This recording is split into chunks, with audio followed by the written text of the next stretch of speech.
The pilot's recommended procedure for departing Stromness for the east coast of Scotland is to arrive at the southern entrance to Scapa Flow just before slack water at the end of the ebb.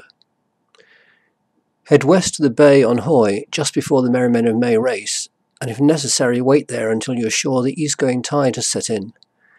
Then head due south, which will take you between Stroma and Swona. Once clear of the islands, head east, allowing a good clearance for Duncansby Head to avoid the race.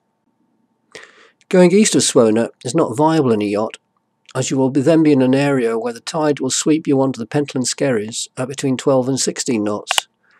And going west of Swona, you need to be well to the west to avoid being swept onto that. The advice goes on to say to only do the trip with a wind of less than force 4 and only around neap tides. Waiting for such conditions could mean a very long wait. It looked as though we might have the required force 3, but we were right at the top of spring tides. The advice also says that a copy of the Admiralty Tidal Atlas for the Orkneys is essential, but we'd failed to find a copy. We knew the tides at either end of Scapa Flow around at 8 to 9 knots, so in lack of any other data, we assumed they might be up to 2 knots in Scapa itself. Slack water at the mouth of Scapa I calculated as being 8 to 45. It was the 29th of June when we left the Orkneys. It was about 20 miles to the bay on Hoy, and not wanting to risk being late, and uncertain about how strong the adverse tides would be, we set off at 0400. It was a lovely morning, with a rising sun illuminating the clouds over Hoy.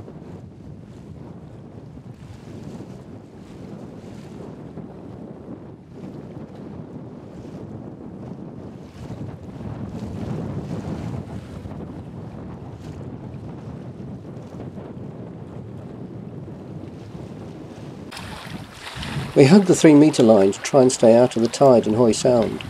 To start off with, it was about 2.5 to 3 knots, but within a mile it had fallen to 1.5 knots. And as we cleared the Sound, it almost disappeared completely. There was a gentle breeze, and we were doing about 5 knots, which would get us to the entrance much too early. So we rolled the jib away and drifted on gently, enjoying the scenery, and thinking what it must have been like with an entire fleet anchored here.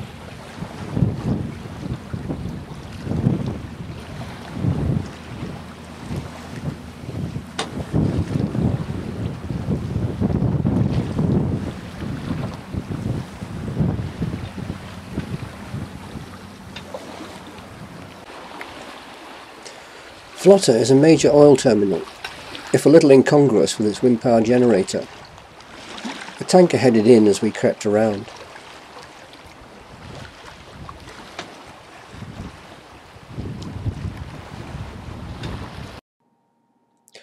There are still old Royal Navy fortifications on the south side of the island.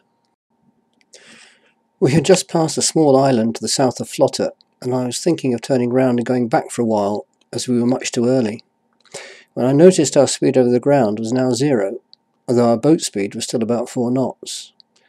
We unfurled the jib and gained about a knot, but our speed over the ground was still only a knot on a course of approximately 240 degrees. It was about 7 o'clock, still an hour and 3/4 before slack water. I was perplexed. If the main tide in the Pentland Firth was still going west, I would have expected the current to be sweeping round and be with us to some extent, unless this was the tide flowing into Scapa west of Flotta. But if that was the case, I would have expected an equally strong flow east of Flotta into Hoxha Sound. We were about a mile off Cantic Head, and at this rate we would never get to the bay before the tide turned. I began to suspect my calculations, checked and rechecked them, but I couldn't find anything wrong.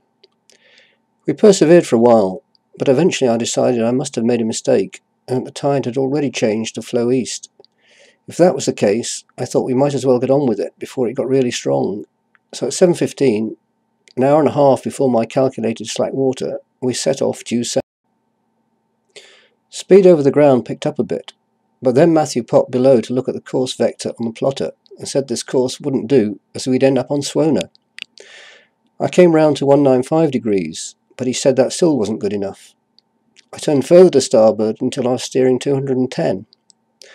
The wind had picked up, and we were making 7.5 knots, but the tide was taking us east at about the same rate. This all seemed to confirm my suspicion that I got the timings wrong. Then about a quarter of an hour later he popped his head up and asked why I was steering due west. I hadn't changed course at all, but the course vector had gone from about 170 to 260. I swung the head round to steer at Duncansby Head. Clearly being swept onto Swona was no longer an issue. The main Pentland Firth tide was still going west, and now we had borne away we had lost boat speed, so I turned the engine on to keep us up to 7.5 knots. But ground speed was down to 1.5 knots. At least it was forward, and not going backwards towards the Merry Men of May. I knew that we were in the last hour of the tide, and that it would gradually loosen its grip, which is what happened. We motored slowly past Stromness and John O'Groats, rounding Duncansby Head at 9:10 with very little tide and no race. I still don't know for sure what happened. The tide sweeping us east was clearly the eddy that forms on the down tide side of Swona, but I was astonished at how fast and how extensive it was. Why we had experienced the adverse tide of Cantock Head, I don't know. Perhaps it was also part of the Swona eddy.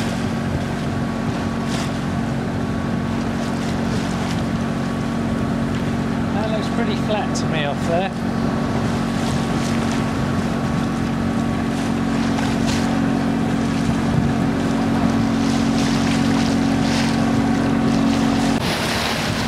We now had a full flood tide to take us down the Scottish coast, and we were off Wick by 11. There was still a lot of tide left. It was a nice day, and I hadn't heard that Wick had any other merits than being a good jumping off point for Orkney, so we just kept going.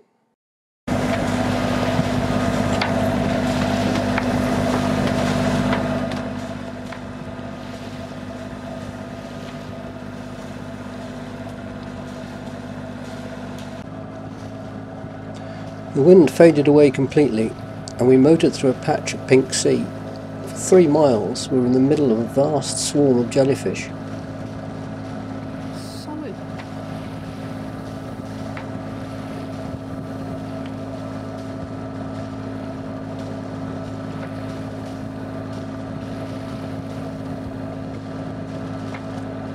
Oh, it sure doesn't clog the filter. That's what I was thinking.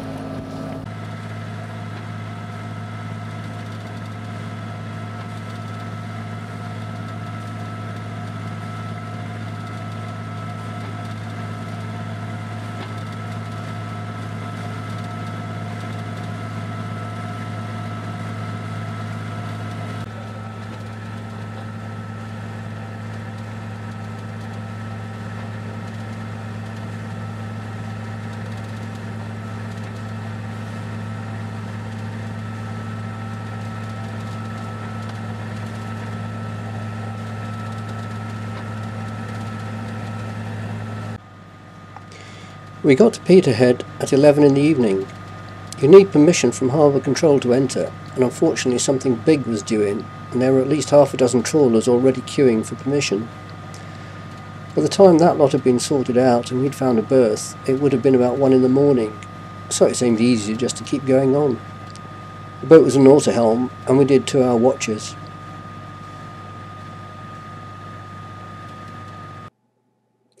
At 1300 hours the next afternoon we finally got some wind, allowing us to sail the last few miles to Eyemouth, where we arrived at 16:30.